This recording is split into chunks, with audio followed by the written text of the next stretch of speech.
Podcast Radar Xinguara apresenta Radar em Foco.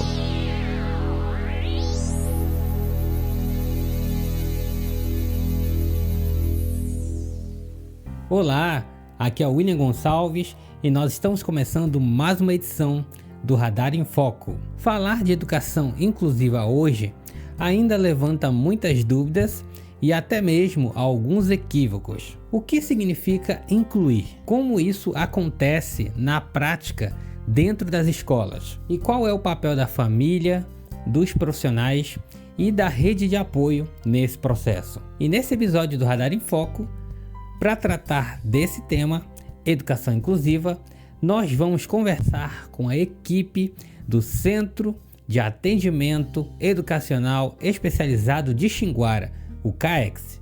Nós vamos entender como funciona o atendimento educacional especializado e também quando há a necessidade de profissionais para esse tipo de apoio, além dos desafios enfrentados pelas escolas na implementação desse processo. Fique comigo e acompanhe a nossa conversa com a equipe do CAEX, formada pela Suzana Souza, Fátima Rua e Flaviana Ataíde.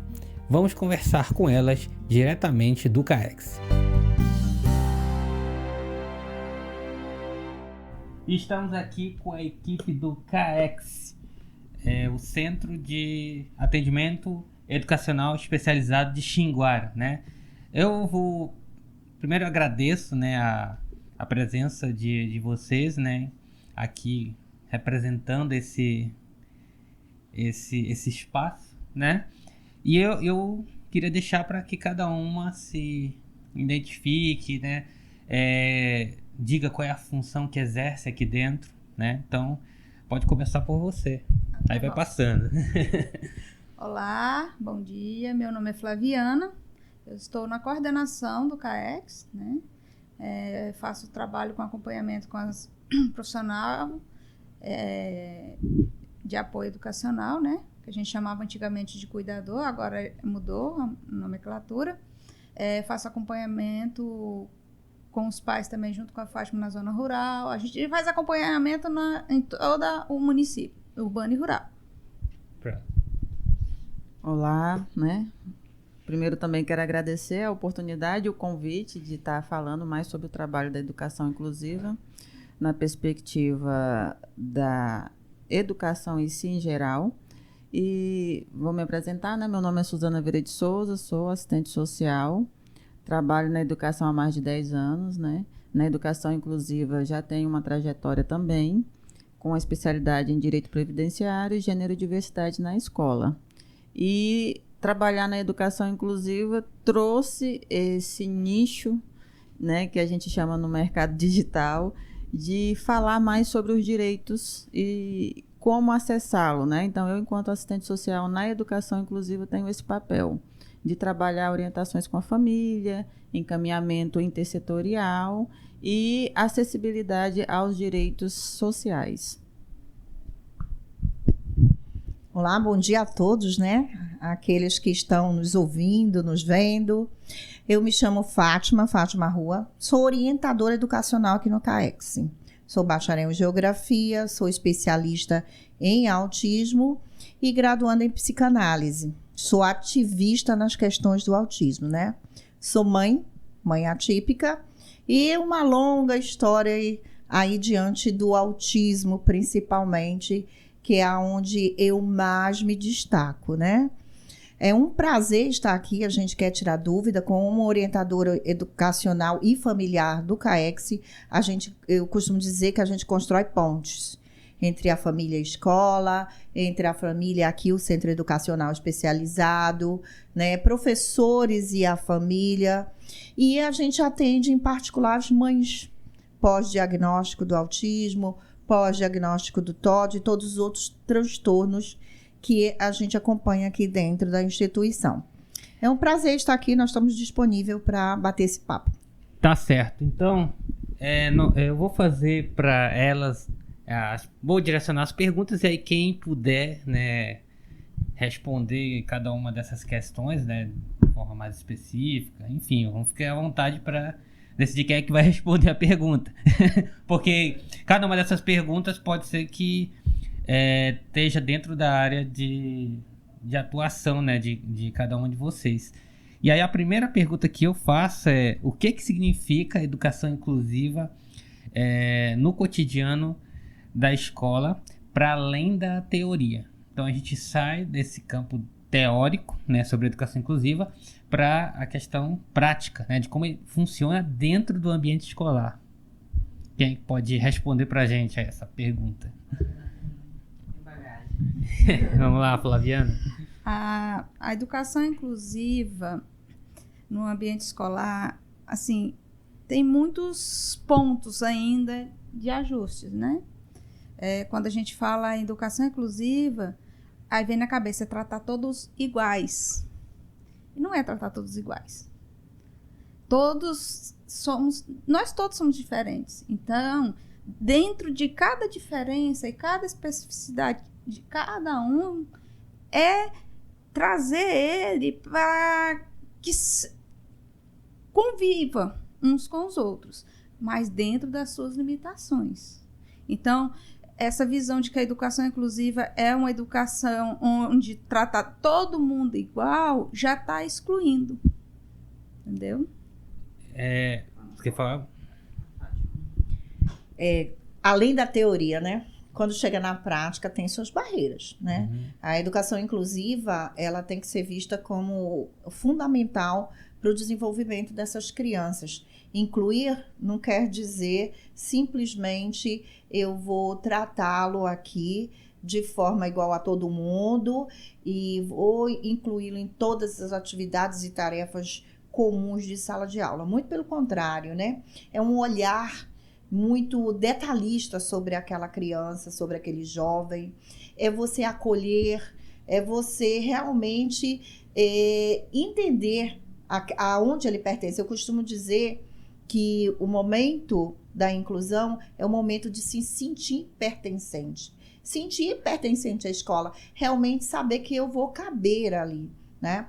Então, a inclusão que a gente pretende na prática chegar é isso, que dê o mínimo de qualidade para aquele que tem suas diferenças e que precisa ser acolhido. Só complementando aqui, quando a gente vai para a vivência da escola, da sala de aula, nós temos que entender também que a inclusão ela passa pela quebra de paradigma. O que é isso? Dentro da educação, para quem é professor, gestor, sabe que a escola ela é cobrada por índice de desenvolvimento da educação. Então, o professor, o coordenador, o diretor, eles têm um objetivo que é alcançar algumas metas com aqueles alunados. Quando a inclusão vem e adentra a sala de aula, essa corrida do IDEB, do SAEB, ela tem que dar uma pausa, né, na educação inclusiva, porque eu tenho um aluno singular ali, em que eu tenho que fazer adaptações daquele conteúdo para que ele acompanhe o currículo. Então, a inclusão ela está em processo ainda de ser incluída ainda também dentro da escola por todos nós, não só a escola, mas família também, né, no todo, e a estrutura governamental.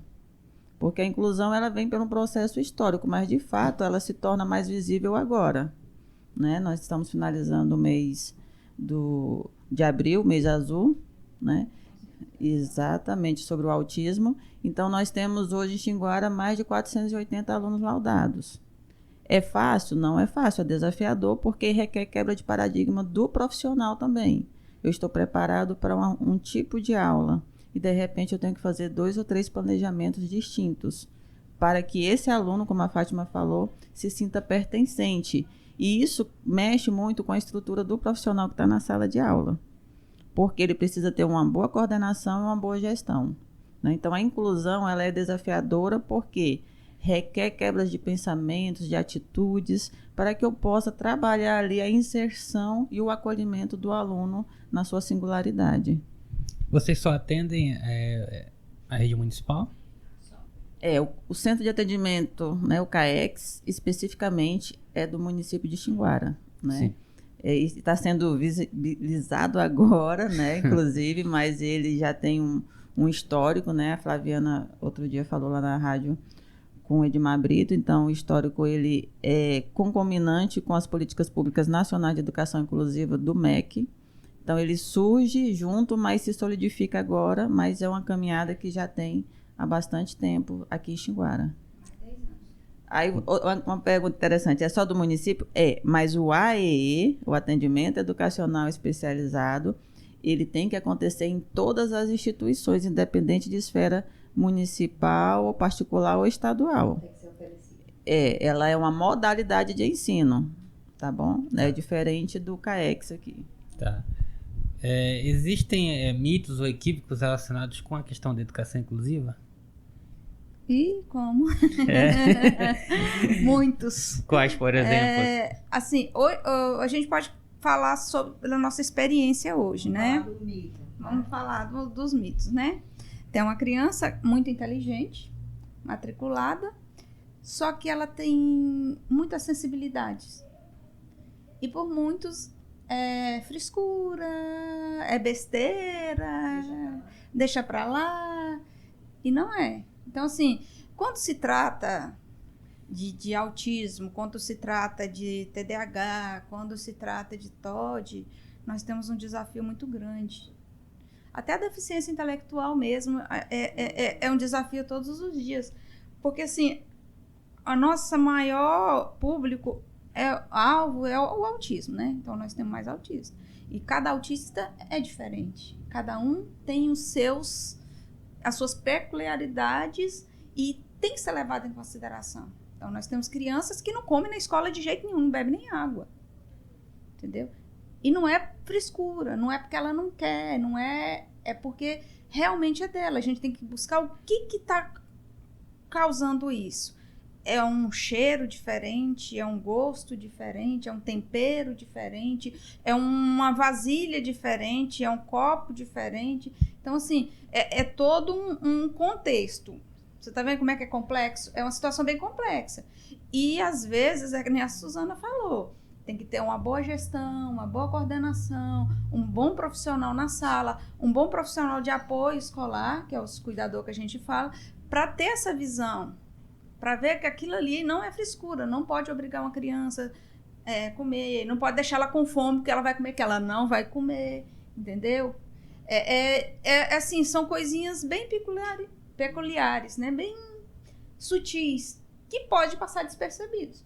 Outro mito é, só jogar aqui para Flaviana, coloca todo mundo junto na escola e matrícula e tá tudo bem, né? Que inclusão é isso, só matricular, né? Aí você tá vendo aí que não é só matricular. Então seria um equívoco, né? Exatamente. O que é? É se adequar à especificidade do aluno, né? Porque quando esse aluno não se sente pertencente, que a Fátima falou no início, vai gerar todo um sofrimento não só para o aluno, mas para o profissional, para a família, porque a inclusão não aconteceu, né? Então acontece muito. E outra coisa que a nossa psicóloga Michele aqui do CAEX fala, a importância de escutar o aluno se ele se sente pertencente àquela escola, porque também não adianta eu, enquanto mãe, querer obrigar meu filho a ficar numa determinada instituição. Se ele não está se sentindo bem, se ele está sofrendo bullying, se ele não consegue verbalizar isso, mas quando muda tem uma outra instituição que acolhe melhor. E nós temos, né, vários ambientes e nós seres humanos somos assim. Às vezes a gente não se sente bem num ambiente e em outro a gente já se sente melhor. Eles, na questão da inclusão, isso já é mais aguçado.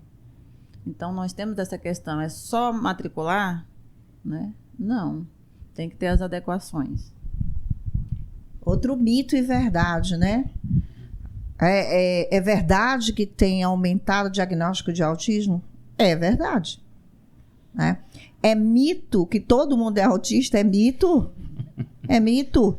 Né? O que acontece? Agora todo mundo é autista. Não.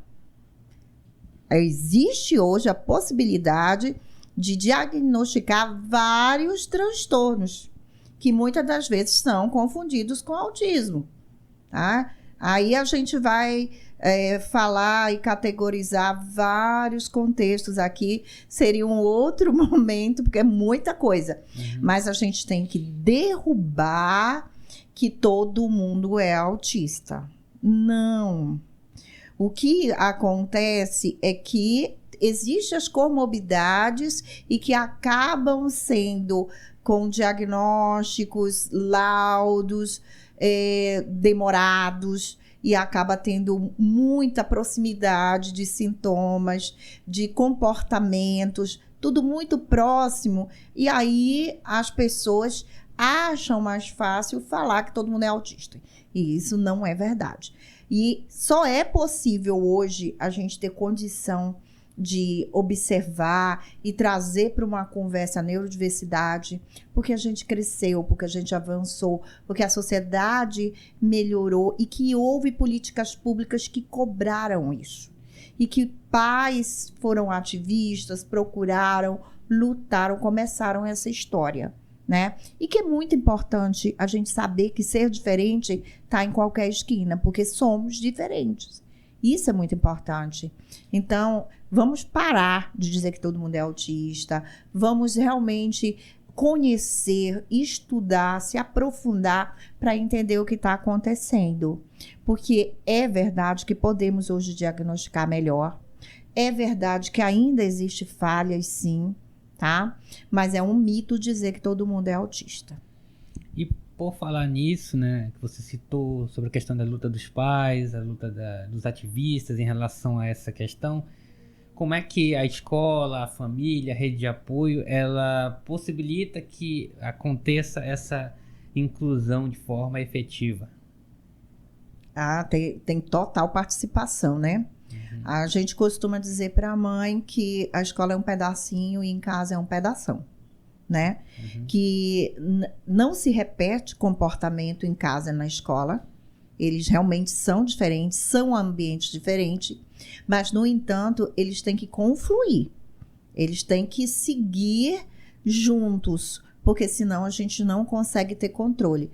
Principalmente o neurodiverso, ele não consegue entender essas mudanças instantâneas de comportamentos sociais. Então, eles seguem regras, valores e determinações muito específicas, né? Porque quando a gente fala de valor, a gente fala que a família está participando diretamente. A família também, antes de mais nada, nós temos uma criança. A gente não pode ficar olhando só o diagnóstico. Nós temos uma criança ali. E aí ela vai seguir algumas normas e regras que são os valores próprios familiares, né? Então, como eles participam diretamente da inclusão? É justamente levando até a escola as informações que são necessárias.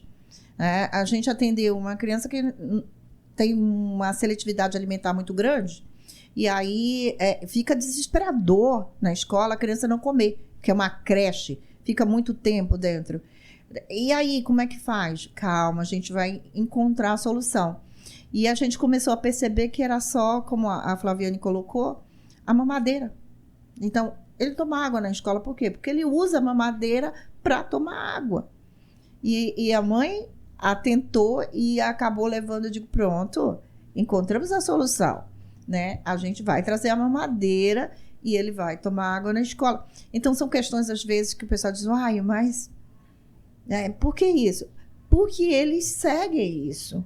E a gente tem que conhecer, cada um é cada um, né? Não é só se falar inclusão para todos. O difícil da inclusão é essas especificidades, porque eles são únicos e vão carregar coisas únicas. Apesar de protocolos ou regras que são usados na área da saúde, que segue ali a linha para se diagnosticar e tudo, mas existe alguém ali, né? E são únicos. Mas alguém quer acrescentar uma coisa sobre isso? Sobre essa questão? Você falou também sobre a orientação, né? Sobre como incluir, como orientar. Como esses agentes, né? Eles contribuem para que essa inclusão seja efetiva, né? Dentro da... Exatamente. E aí é um ponto crucial, até porque a gente lida isso constantemente. A escola é o âmbito pedagógico. Sim. A família emocional, social, a responsabilidade é bem maior, né? E nós temos, a partir de um laudo, as questões das terapias, que seriam os profissionais da área da saúde que iriam trabalhar a questão muito importante e essencial no processo de desenvolvimento deles. Nós estamos focando aqui na escola, mas a saúde ela tem um papel crucial. E o que acontece hoje? Recentemente, eu e a Fátima chegamos num congresso sobre o autismo e foi constatado que mundialmente e nacionalmente nós estamos com dificuldade de encontrar profissionais especialistas na área. Porque não basta ser profissional para atender autista. Tem que ser profissional e especialista e estudioso da área, porque é uma área que exige muito de quem vai atender. Por exemplo, as terapias, a maioria são pedidas com a técnica ABA, que é uma técnica comportamental que requer um investimento do profissional caríssimo, entendeu?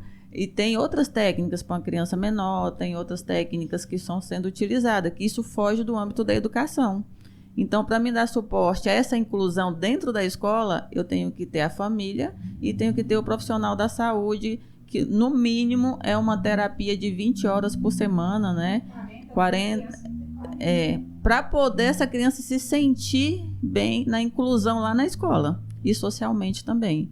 Então, cada agente é importante, a responsabilidade da família, a escola no pedagógico e a saúde no atendimento clínico, que hoje nós também temos as clínicas particulares, além do SUS. Foi importante a Suzana ter falado sobre a questão que às vezes confunde muito qual é o papel da educação e o papel da saúde, né? Aí a gente sempre fala, o papel da educação é pedagógico. Então, é a escola, é o ambiente escolar, é a parte pedagógica. A inclusão, é trabalhar a inclusão daqueles nível 2, nível 3 de suporte que não consegue, então tem que ter um trabalho diferenciado. Agora, a parte clínica, as terapias, é saúde. Não é a educação que faz. E por falar nessa questão, né, como é que funciona o atendimento educacional especializado, o AEE, né? E quem são aqueles que têm direito a esse tipo de atendimento? O AEE, ele é o atendimento educacional especializado, que quem trabalha tem que ter uma formação específica, né, o psicopedagogo. Uhum. A clientela, que a gente fala, a clientela da educação especial, que é o autista, que é o TEA, né?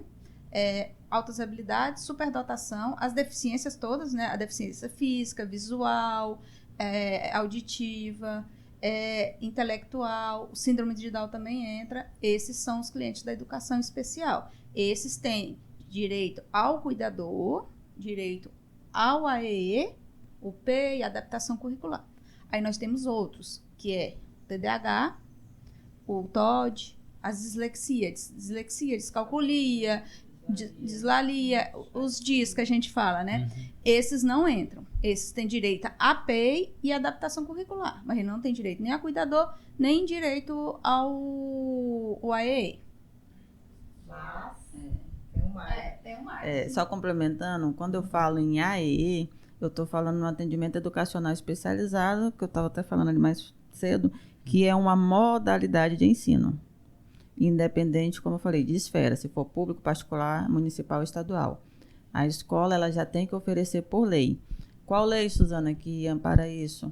Né? Nós temos a LDB, que já preconiza isso, e nós temos a Lei Brasileira de Inclusão, que é a lei de 2015, ela surge lá em 2012 com a Lei Berenice Piana, né? Aí vem outra lei que dá um suporte aos autistas, que é a Lei Romero Mion, e em 2015 se consolida com a Lei Brasileira de Inclusão, que é conhecida também como o Estatuto da Pessoa com Deficiência.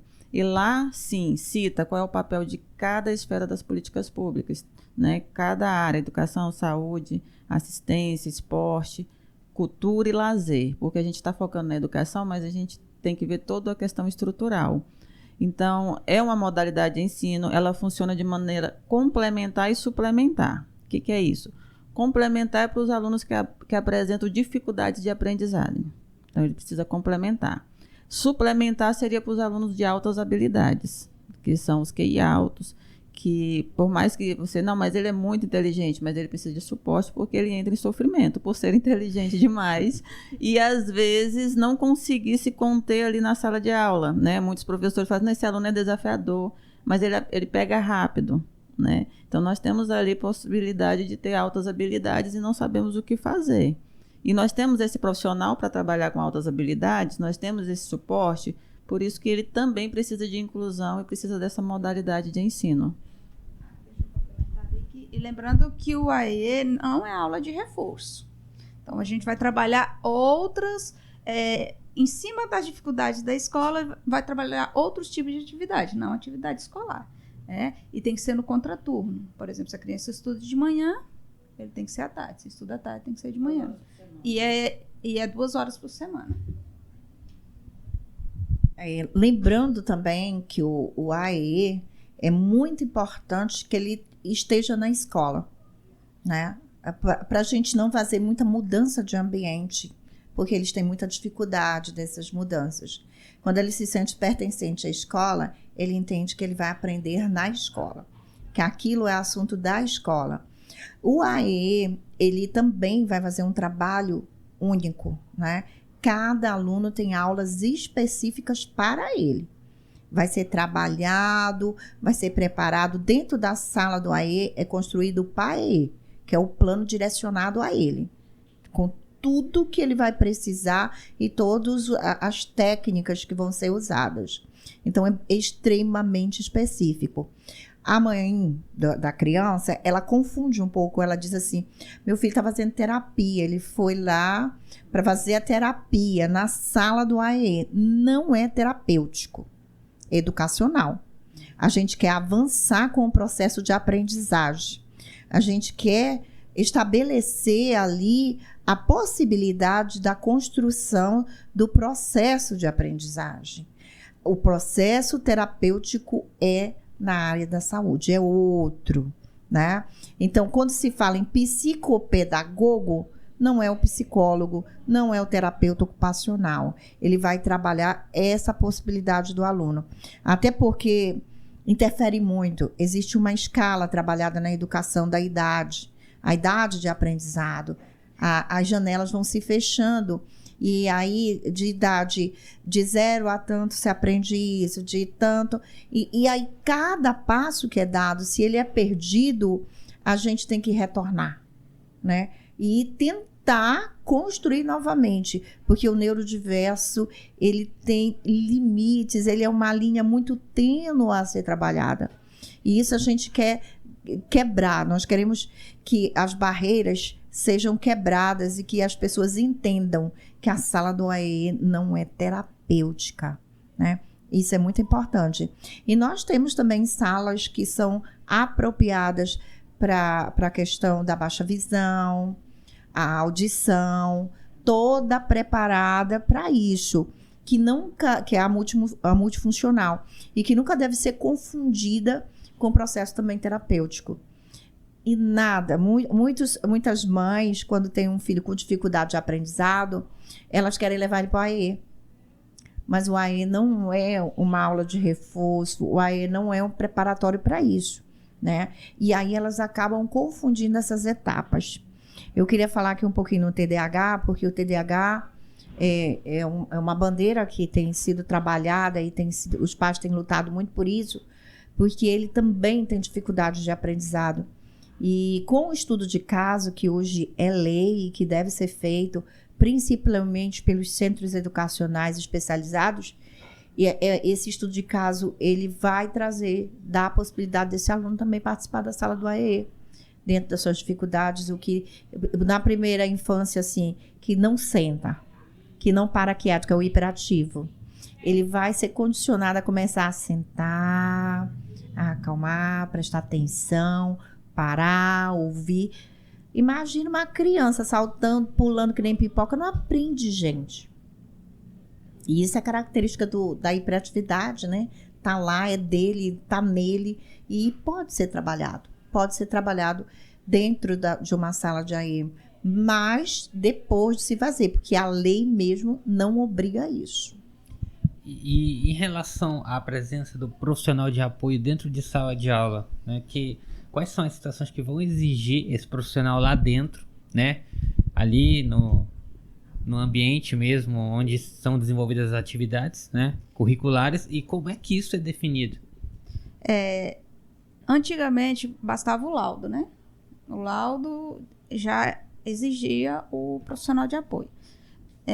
Com o decreto do final do ano passado, de 8 de dezembro, esse decreto ele abriu a possibilidade de fazer o estudo de caso. Então, assim, o laudo não é o que define o cuidador. Quem define o cuidador é o estudo de caso. O estudo feito com o psicopedagogo, com o professor, com o coordenador, com o psicólogo, faz o estudo e define. Então, assim, a criança, para ter o cuidador, ela não precisa do laudo, ela precisa do estudo de caso. Às vezes, uma criança sem laudo, ela tem um cuidador.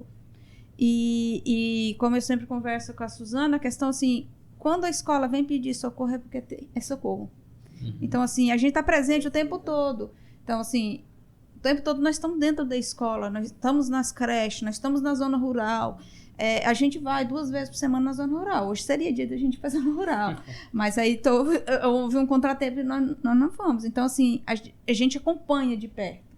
Nós, enquanto a equipe, CAEX, a gente acompanha de perto, dentro da sala. A gente escuta as angústias dos pais, a gente escuta a angústia dos professores, da direção, da coordenação. A gente tenta bolar estratégias para a gente amenizar a situação, porque não é fácil. Quando a gente fala no profissional de apoio, dentro da escola, quando se trata de nível 2 de suporte, nível 3 de suporte, falando de autismo, às vezes não consegue o trabalho. Até porque o ambiente escolar, que nem eu falei da questão da sensibilidade, é barulhento.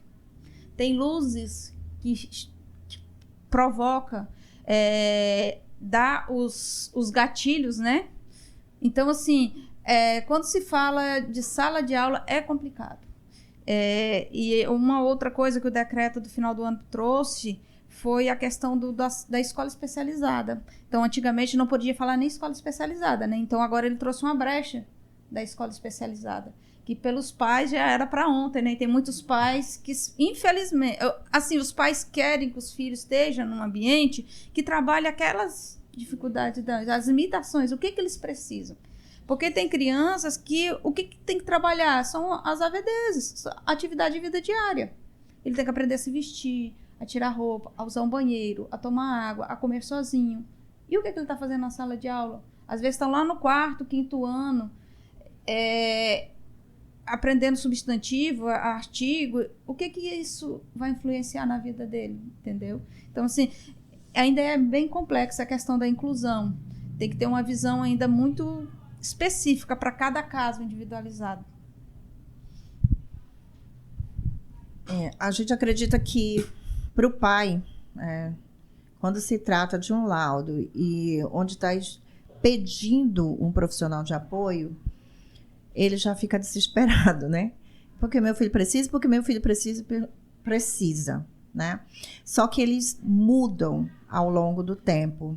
E muitas das vezes a gente vê que aquele não precisa. Aquele ali não precisa.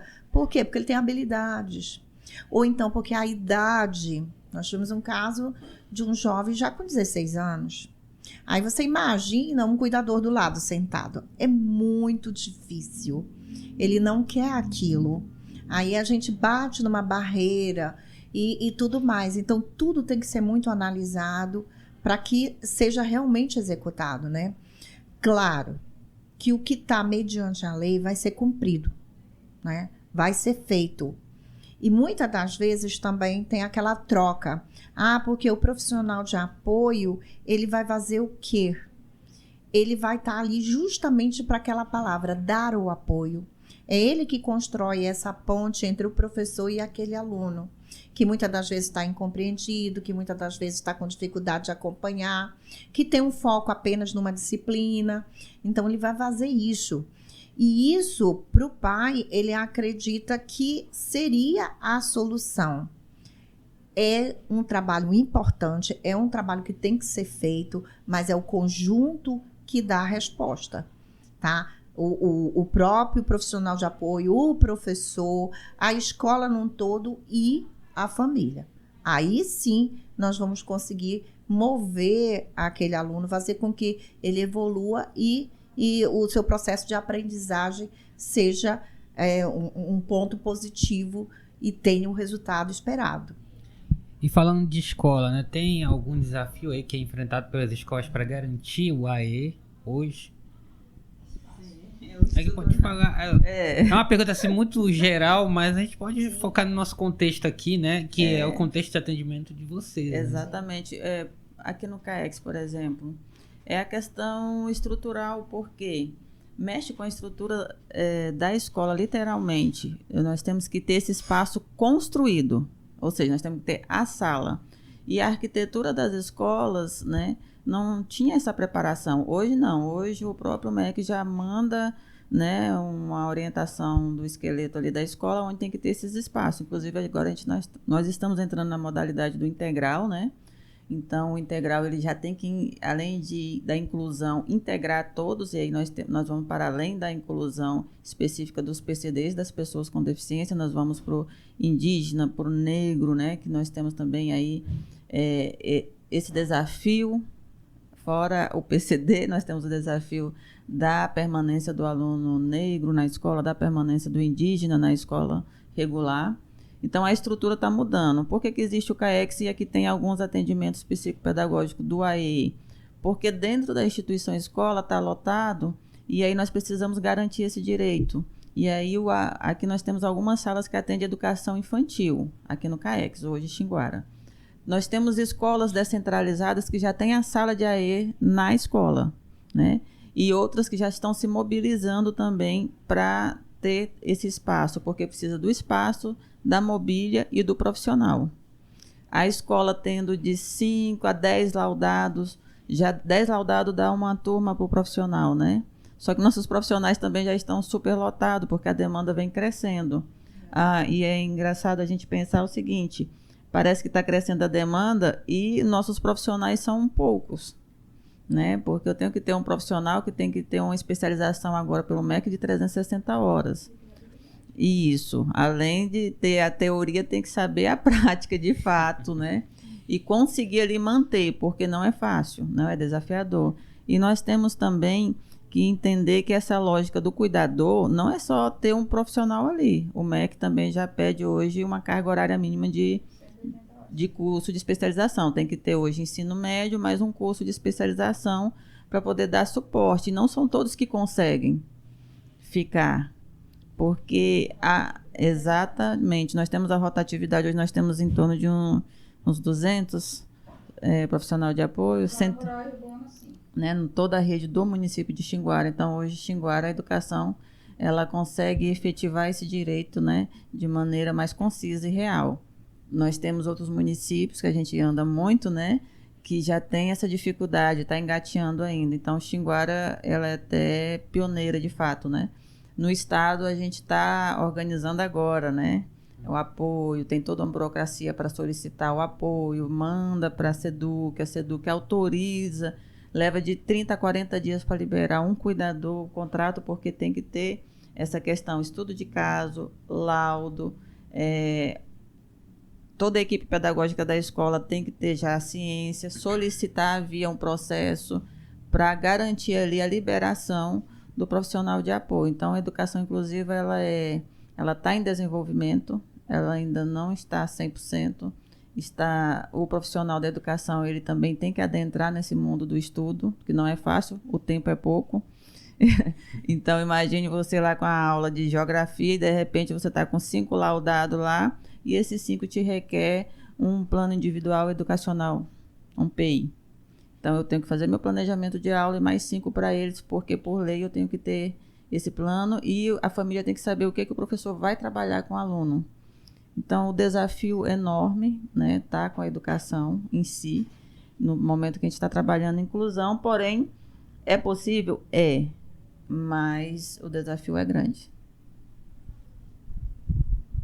Falando de turma de AE, nós temos nas zonas rurais, nós já temos na Vila São José, no Distrito Rio Vermelho, e no Distrito São Francisco, né? Já temos turmas de AE nas escolas.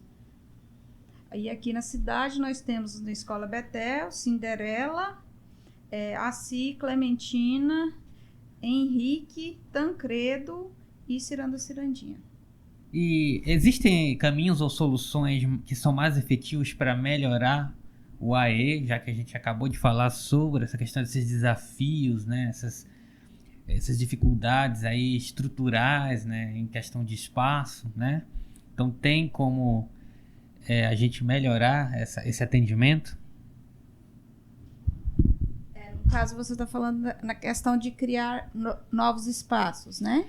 Novos espaços, a questão dos profissionais, né? Que foi muito citada aqui por vocês. Isso é sua formação. Que tem essa demanda, mas não tem o especialista para atender todo mundo, né?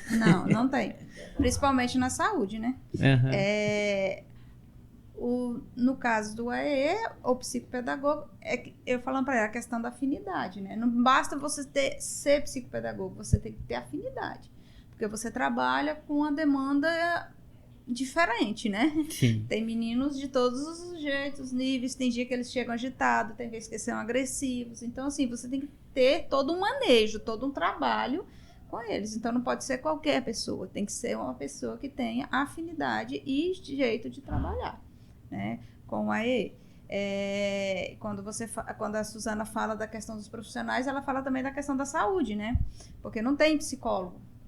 Nós estávamos conversando ontem, o município de Xinguara, para atender a demanda, ele teria que ter uns 8 psicólogos. E olha lá se ele conseguiria. Para trabalhar a questão mesmo das terapias. Fonoaudiólogo também teria que ter. Então, é uma demanda grande para o município e não acho profissional. Porque, assim, o município vai contratar um profissional. Aí vem uma clínica particular, paga mais. Aí ele vai. E os centros estão pagando melhor do que o interior. Então, as capitais estão pagando melhor do que o interior.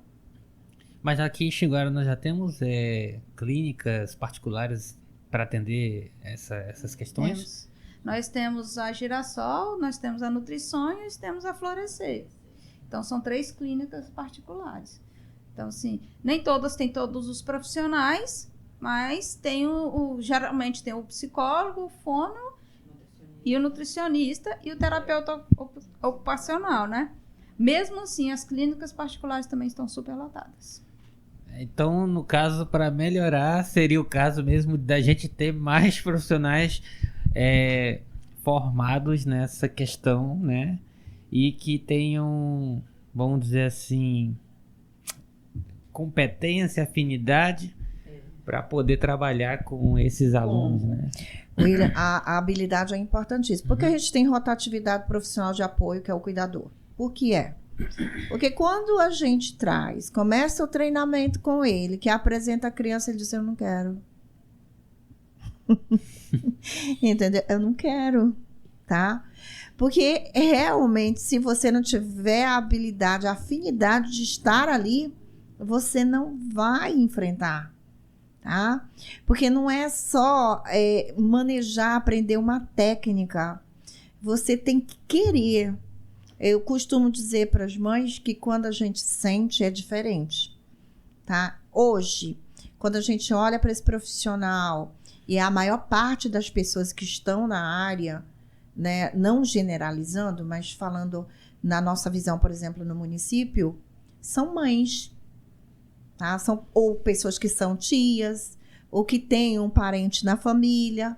Então, ele já tem uma afinidade, ele já consegue ficar. Porque o que não deixa esse profissional permanecer nessa área é justamente isso, é enfrentar o que está por vir, o que ele está se propondo. Porque você não é feito de um salário. Sim. Né? Se for para o salário cair na conta, você vai estar na profissão errada. Porque não vai dar certo. Não vai, você não vai suportar. Você precisa suportar, digerir para poder aplicar. Então, é muito complicado. Aqui, a parte da coordenação, direção do centro, fica maluco com essa rotatividade. É toda hora desistindo, saindo. E leva tempo para se habituar com a criança, leva tempo para a gente treinar, porque são pessoas únicas ali, são crianças únicas. Aí você vai ter que construir tudo de novo com o novo profissional. E é muito complicado. Então, quando existe essa cobrança, porque é necessária cobrar, né? A família quer respostas, mas não é algo que a gente tenha controle. Não tem como ter controle sobre isso. Quando o profissional começa a desenvolver um bom trabalho, ele pede para sair. E aí é complicado. Por exemplo, tem vários motivos que levam a criança a bater, morder, né? E isso acontece. Pode vir ocorrer. A criança que grita, a criança que não consegue, principalmente o nível 3, aqui o centro educacional, ele desenvolve um trabalho muito bacana, que é o atendimento domiciliar. Eu nasci e me criei em Belém. Nem em Belém tem esse atendimento que eu nunca vi. Tá? E aqui tem o atendimento domiciliar. A gente leva o AE dentro da casa da família para o nível 3. Vamos preparando. Qual é o objetivo? Fazer com que ele saia de casa e chegue na escola. Tá? É uma inclusão literal. É isso mesmo. Ele vai cumprir todos os horários da escola, ele vai fazer tudo. Não. Mas a gente vai tirar ele de dentro de casa. A gente vai levar ele até a escola. Que ele fique 1 hora, que ele fique 40 minutos na escola, evoluiu. Tá? E esse trabalho é feito aqui em Xinguara. Você veja bem. Em grandes capitais não é feito. Como Suzana disse, nós viemos de um congresso enorme e que ninguém nunca nem viu fazerem esse tipo de atendimento que é feito aqui. No AE do município de Xinguara. Essa questão do profissional, né? A dificuldade. Eu sempre falo com as mães referente aos direitos, porque a gente tem direitos que amenizam essa situação do pós-laudo. Porque até o laudo, a Fátima trabalha isso, que é o luto do pós-laudo. Porque você vê uma criança e fala assim, será se realmente tem? O doutor colocou, mas eu estou com dúvida. Aí leva em outro doutor, aí leva em outro... Tem uma mãe que já levou até em 5 médicos distintos para confirmar. Entendeu? Então, é um dos diagnósticos mais caros para a família. E para o profissional também. Por que é caro? Porque as terapias são caras. Né? Um profissional ele não vai te atender uma sessão por menos de 200. E cada profissional requer 2 horas por semana. Do físio, do neuro. Nós temos o psicólogo com aba, o terapeuta ocupacional, o fonoaudiólogo, a psicopedagogia clínica, que já é clínica na área da saúde, entendeu? E a nutricionista. São 5 profissionais. Cada um, vamos pôr uma base média de R$200 a sessão, 1 hora. Aí você dobra, né? Aí você vai ver lá, por mês, você vai ter de 5 a 10 mil reais no mínimo para dar só a parte da terapia.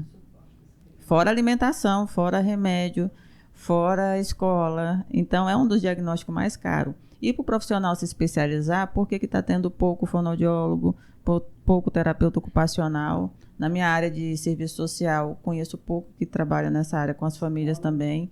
Psicólogos, né? Mas aí a psicologia ela já trabalha comportamental, né, na sua grade.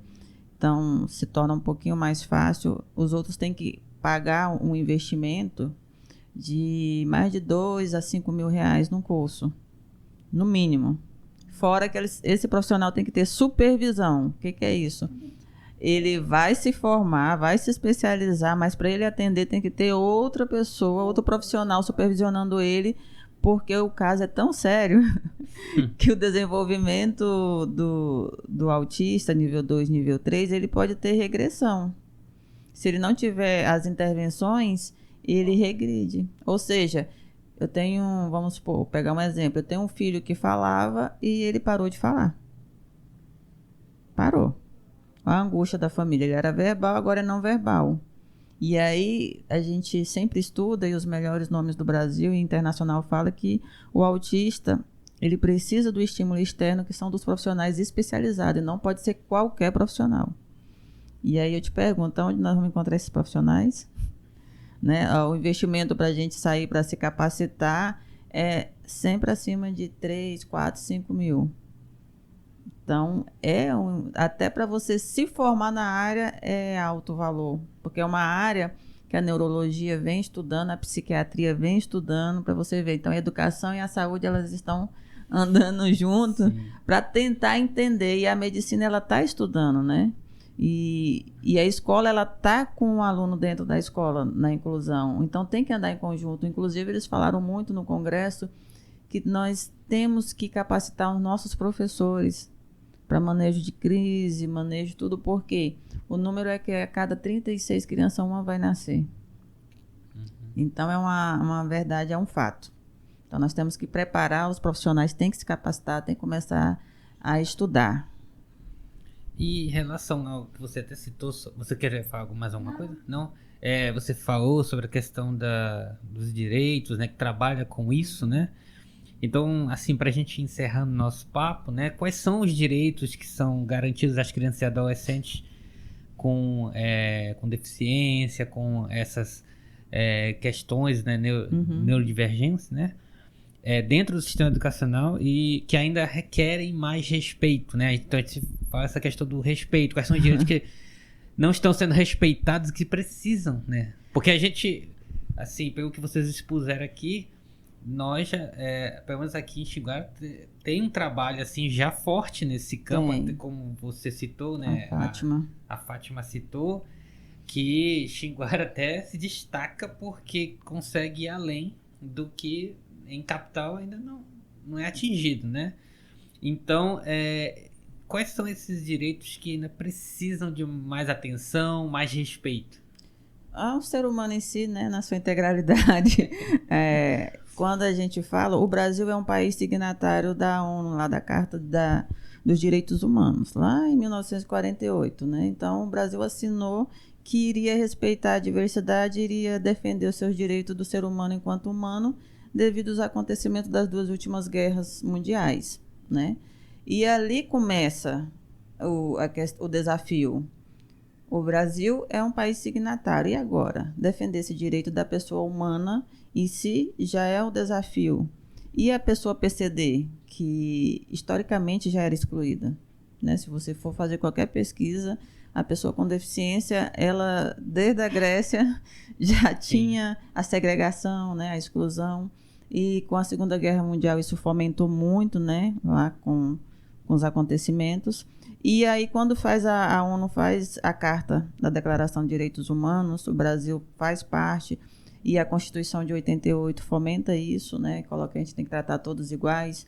E o Estatuto da Criança e Adolescente em 91 faz também esse acordo, e a LDB na Educação em 96 faz esse compromisso também. Em 2008 isso na educação torna mais forte, porque vem a política nacional, que aí o governo federal começa a trabalhar essas políticas nacionais da educação inclusiva.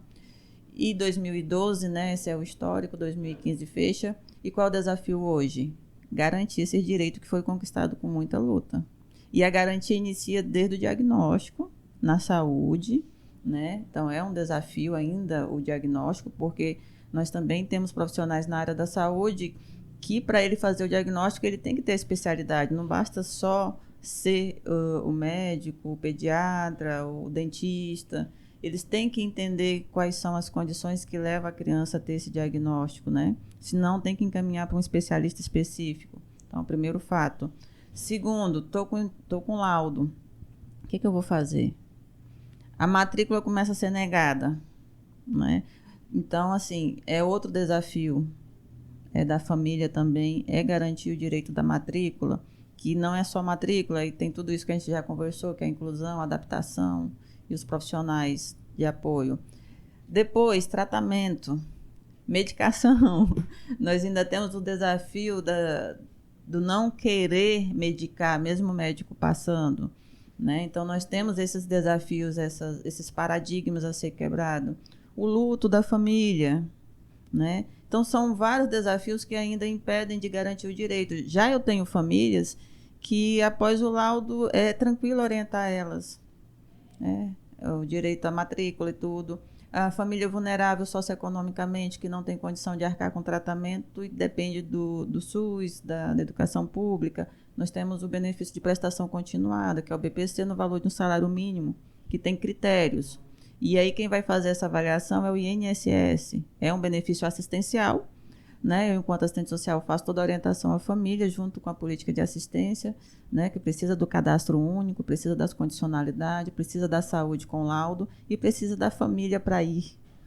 São 2 perícias, com o médico do INSS e com o assistente social do INSS. Então, a família vai passar por esse agendamento, a gente vai agendar, vai fazer junta documentar, vai encaminhar. Pode ser que seja aprovada, pode ser que não seja. E aí vem o recurso que os advogados aí pegam, né? Que é quando eu vou recorrer judicialmente perante a justiça e provar, né? A família está passando por tudo isso e ela ainda tem que provar que precisa desse benefício, né? E os advogados entram e fazem essa recorre, que pode ser no CRAS aqui em Xinguara nós temos, tem a Defensoria Pública, né? E tem advogados especialistas na Previdência também que recorrem judicialmente perante o juiz dizendo: esse menino é autista, o tratamento é de 5 a 10 mil e a família não tem condição de arcar, porque o critério do BPC é que a família sobreviva com até 1/4 do salário mínimo por pessoa. Então, é muito baixo, a miserabilidade que eles falam, né? Mais o laudo. Então, esse é outro desafio para garantir o direito. Aí tem o transporte, passe livre, estadual, que o estado do Pará já tem. A gente dá acesso também, orientação por aqui, encaminha para a saúde, que pede pela CESPA. Nós temos o passe livre federal, que o governo federal disponibiliza após, geralmente, a perícia do médico. E coloca no eSUS, o sistema libera, aí já vai para o transporte. A gente entra com a senha Gov e gera a liberação do passe livre federal para transitar de um estado para o outro. Nós temos também o direito para a mãe que quer viajar de avião. A criança paga 100%, o cuidador 20% da passagem aérea, com suporte, né? Salas com cabines e tudo mais nos aeroportos, né? Então tem no trem. E o desconto na compra do carro novo, desconto de alguns impostos. E no Pará, desconto do IPVA, isenção do IPVA para a mãe atípica, a mãe que tem o laudo. E a carteirinha de identificação da pessoa com autismo, que é a CIPTEA. Cada estado tem a sua, no estado do Pará é a CIPTEA Pará. Se colocar no Google também vai achar lá. Quem conseguir pode fazer, senão eu dou esse suporte aqui no CAEX, enquanto assistente social também. Então, são esses direitos. São muitos desafios para garantir esses direitos, mas, porém, foram direitos conquistados com muitas lutas, muito desafio, né? O último que pegou a bandeira foi o Marcos Mion, que o filho dele, Romero Mion, nível 3. Hoje ele canta, ele dança, ele tudo, mas ele tem um suporte financeiro, né, diferenciado. Sim. Então, ali você vê que a terapia faz efeito. Porém, a gente viu lá no congresso, né, Fátima, uma mãe, que é a idealizadora do congresso do autismo. A filha dela é nível 3, está tendo suporte, mas ainda não verbalizou. Então, assim, são casos que requer muito da família e a família tem que estar preparada para correr também para efetivar esses direitos, porque fácil não é. Alguém quer complementar essa questão ou não? Não? Então, assim, diante de tudo que foi exposto, né, eu agradeço pela participação, né, aqui no Radar Xinguara, né, no nosso quadro Radar em Foco, onde a gente traz um foco num tema específico, e nesse caso foi sobre a questão da educação inclusiva na prática, né? Então, é um episódio diferenciado porque ele é mais denso, né? Nós temos aqui três convidadas que trouxeram muitas informações de interesse público, né? Porque assim, tem coisas aqui que eu nem sabia. E fiquei sabendo agora, né? Eu, como profissional da área da educação, né? Professor, e que tem esse contato com alunos muitas vezes que apresentam alguma dessas dificuldades, né? Então, é muito importante a gente ficar ciente dessas informações e também a população, né? Principalmente aqui de Xinguara, né? Que tem esse centro, né? Para contar com esse suporte. Então, eu queria deixar esse espaço final para vocês fazerem as suas considerações finais, né? Seus agradecimentos, enfim, porque eu já fico agradecido a você, Suzana, né? Que fez essa intermediação, a Fátima, a Flaviana, pelas contribuições aqui que foram dadas, né? Então, fica o espaço aí para vocês e fazerem, né? Aqui eu falar sobre... Eu vou finalizar então, né? Agradecer William, nós estamos aqui concretizando uma ideia que nós tivemos no carro vindo do congresso, né, Fátima, do podcast. Eu falei assim, gente, é muita informação, né? A gente vindo do Rio de Janeiro, muita informação. Nós temos que fazer isso aparecer. Eu já tinha falado para a Flaviana, tu trabalha muito bem, tu tem que mostrar teu serviço, né? Que é um serviço invisibilizado, né? Mas a mídia nos proporciona essa visibilidade. Então a gente tem que divulgar mesmo, porque são muitas famílias que necessitam desse apoio. E professores também. Então, e aqui agradeço a cada um da educação, né? Principalmente ao gestor que acredita nessa política pública e apoia. É muito importante o gestor apoiar, então nossos gestores, tanto o prefeito quanto o secretário de educação, apoiam a causa, e isso nos dá a possibilidade de se desenvolver, né, enquanto profissionais. Não adianta a gente ser o melhor profissional se a gente não tem o apoio estrutural, né? Então, todos os diretores de escolas, pais e mães que a gente atende, né, profissionais aqui do CAEX, psicopedagogos, fonoaudióloga, psicólogas, nós temos 2, apoio a Meire, né, que fica no nosso apoio, o Gesiel, um dos coordenadores pedagógicos também, o motorista, né, que nós temos o carro que vai buscar, 2 carros, os motoristas que vão buscar as crianças em casa, né, então é um atendimento de qualidade, literalmente, viu? Então agradecer a todos e a todos, né, e a equipe, né, e a você, William, por ter proporcionado isso. William, foi um prazer, né? A gente tem história para contar. São muitas ramificações dentro da inclusão, né? Eu, como ativista e como mãe, fico muito feliz. Eu faço parte de uma equipe maravilhosa, né? Estudar é tudo, buscar é tudo, né? E há 21 anos atrás, que é a idade que tem minha filha, e hoje cursa Direito, 7º período, ainda tem muita estrada pela frente, né? A gente luta pela independência. Não é fácil, não é só na creche, não é só no fundamental menor, no fundamental maior, no ensino médio. A faculdade ainda tem dificuldade de entender e perceber as necessidades, né? Então, tem muita história para contar. A gente só tem a agradecer.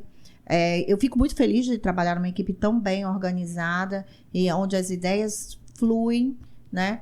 A gente quer que a inclusão aconteça da melhor forma possível. Existem barreiras, sim, mas aos pouquinhos a gente vai quebrando. Se não dá para subir na pedra, a gente vai dar a volta nela, mas a gente dá um jeitinho. A gente dá um jeitinho, tá? Volte sempre, será um prazer receber teu público aqui, falar com eles. Esperamos que tenhamos ajudado, né? Sim. E estamos prontos para o próximo, para que der que vier. Também muito agradecer você por ter vindo aqui, proporcionado, né, abrido para a gente falar sobre o nosso trabalho e assim, tá repercutindo, né? Eu iniciei no CAEX, eu sou quem surgiu junto com o CAEX, né? Eu e a Miquele, nós falamos que nós somos a dinossauro do CAEX, então tem mais de 10 anos que eu estou na educação inclusiva. Eu estava em sala de AE até o ano passado, e o ano passado eu vim para a coordenação. E estou aqui na coordenação junto com a minha equipe. É uma equipe excelente, todo mundo fala, ninguém...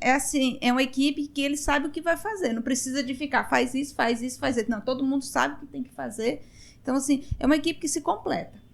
Tanto a Fátima, a orientadora, a Suzana, as psicólogas, a Fono, a pessoa, as meninas do AEE, o Josiel. Então, assim, é uma equipe que forma um conjunto muito bom. E agradecer também os nossos gestores, né? Porque, assim, o Genival é uma pessoa, assim, que fantástica. Tudo que está no alcance dele, ele disponibiliza, né? E o Oswaldinho também é uma pessoa, assim, que escuta a gente chama, conversa, ele vem, ele escuta. E ele faz o possível também para nos atender. Então, assim, como a Suzana falou, nós não conseguiríamos fazer o nosso trabalho se não tivesse uma boa gestão também, né? Tá certo. Então, mais uma vez, agradeço a participação de vocês e coloco, né, o podcast Radar Xinguara à disposição para quando vocês precisarem, né, comunicar alguma coisa, né, a gente continuar, né, esse assunto, né, que, como foi mencionado, tem muita ramificação, então pode ser que a gente não tenha conseguido ainda abranger tudo que é necessário. Mas aos poucos a gente faz isso, né? Né? Mas infelizmente a gente não tem um tempo tão longo para isso, né? Tá certo. Então, obrigado mesmo pela participação. A educação inclusiva não é apenas uma proposta, é um direito. E mais do que isso, é um compromisso coletivo que envolve escola, família, profissionais e, é claro, toda a sociedade. E fica claro que a inclusão acontece na prática, no dia a dia, com diálogo, preparo, estrutura e principalmente respeito a todas as diferenças e as necessidades de cada estudante. E chegamos ao fim de mais uma edição do Radar em Foco. E para você que nos acompanha no YouTube, eu peço que você se inscreva no nosso canal, curta e compartilhe este vídeo para ajudar a espalhar a mensagem. E também nos siga no Instagram, no @RadarXinguara, para ficar atento a todas as novidades, os lançamentos dos próximos episódios, enfim, para ficar por dentro de tudo que acontece no Radar Xinguara. Eu agradeço a audiência de todos e até breve.